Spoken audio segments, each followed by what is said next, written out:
बताइए आप ये जो सवाल जो नॉर्मली ट्रेन में आप जा रहे थे, कहाँ से कहाँ जा रहे थे, ये हादसा कभी हुआ? मैं शिवड़ी से अपने यहाँ पे दीवा आ रही थी। तो ये हादसा कहाँ पे हुआ था और किस ये वजह से? समझो विकरोली और भांडू के बीच में ही है।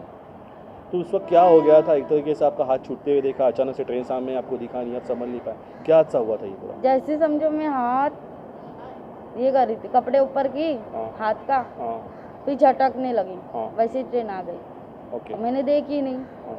जैसे ऐसे करने लगी, ऐसे करके पहले तो ऐसे की डायरेक्ट ट्रेन आ गई और डायरेक्ट करके नीचे गिर गई और वैसे 2 इंसानों ने पकड़ लिया। कौन थे वो 2 इंसान जिन्होंने आपको बचाया था? किस तरीके से आपने उनको जी हम उनको जानते तो नहीं है और ना पहचानते, उन कैसे भी किए भगवान समान किए। से वीडियो निकाल रहा था और क्या सोच रहे थे? जी सर, उसने ना पहले से वीडियो निकाल रहा था, अब मुझे पता नहीं। जैसे ही समझो मेट्रो का दरवाजा कैसे लग रहा है वैसे ट्रेन का दरवाजा लगा, बस मैं यही चाहती हूँ। आज तक कोई ऐसा मरेगा नहीं फिर। আরও খবরের আপডেট পেতে সাবস্ক্রাইব করুন আমাদের ইউটিউব চ্যানেলটি আর বেল আইকনে ক্লিক করুন নোটিফিকেশনস পেতে।